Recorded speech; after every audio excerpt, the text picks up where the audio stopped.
So ACE is all the average of all ICEs, basically. Good.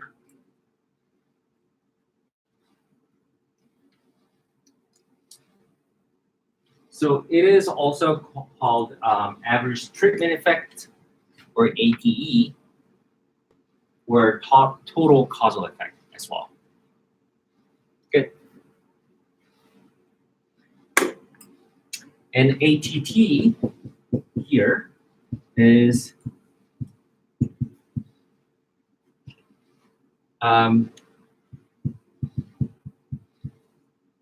the average causal effect given this person is treated. So this is the treatment effect only for those who got treated in reality. Good. It is noted as line 1.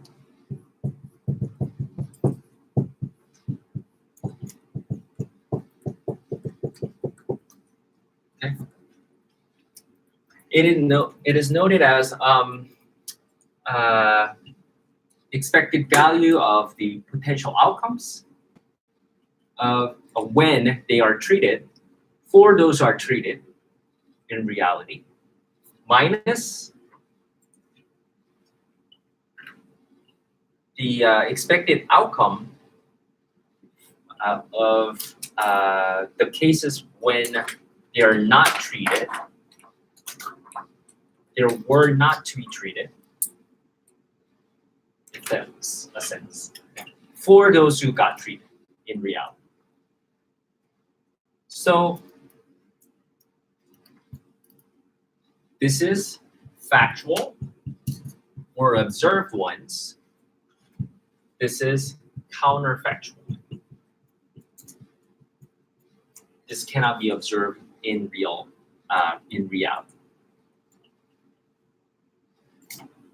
Good. Any questions with that, or nope? All right. Good. ATC is same, but with the control group.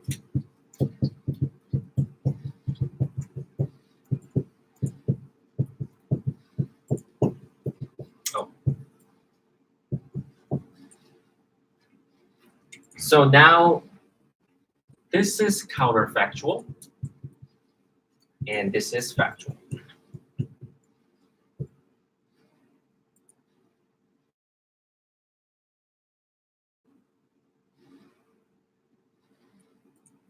Any questions with that, or? Yeah, I have questions. Okay.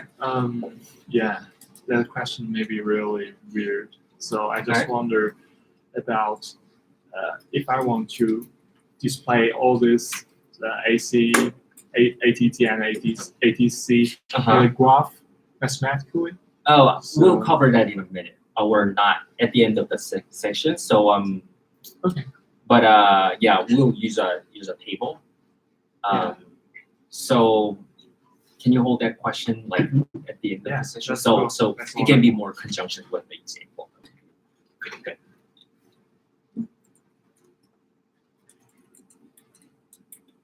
Yeah. Any questions? All right.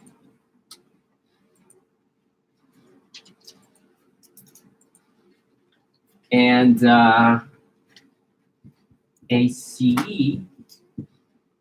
is basically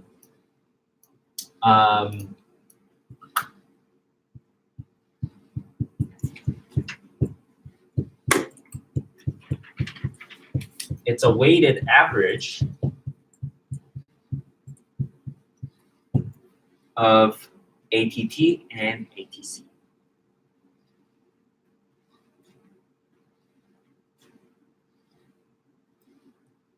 Does it make sense?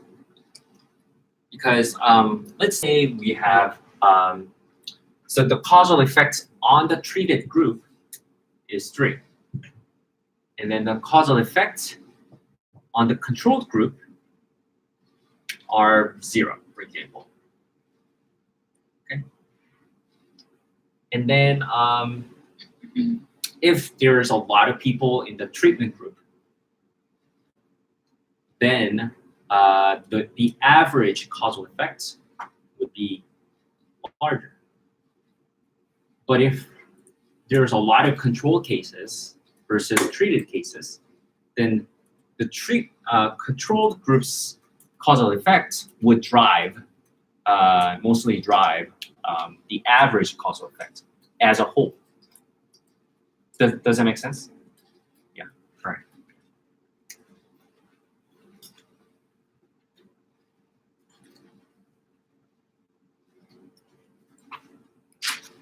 A fundamental problem of causal inference is that it'll be really great to observe this ICE, but it is not possible because we cannot treat this person and not treat the person at the same time, right? So as a result, to bypass that problem, we estimate ACE instead of ICE. We are just comparing control group and the treatment group and then see if they systematically differ or not individual, like not thinking about like hypothetical situation of like one person becomes treated or not treated. Okay.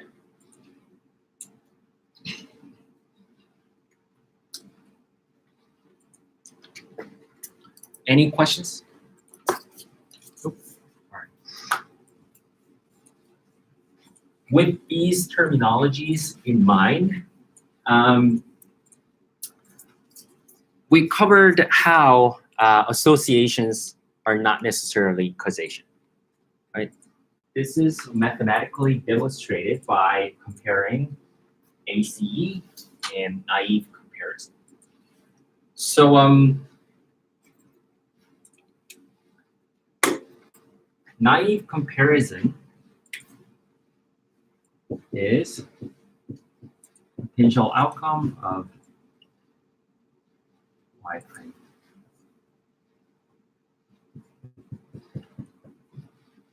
minus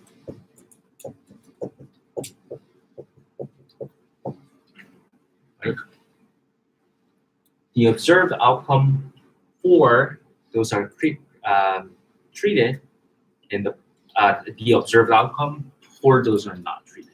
They're just comparing like what you can observe, right? For example, you are comparing the SAT scores for Catholic school students versus public school students. Good. We're just naively comparing. Good. And they are at least assumed to be same as y1i,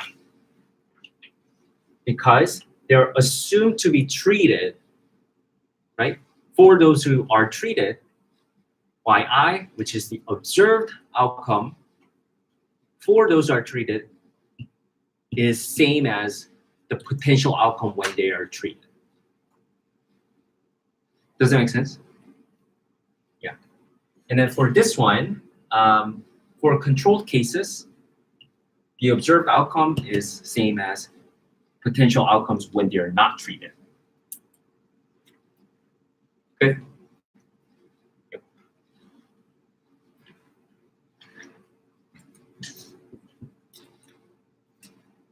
And if you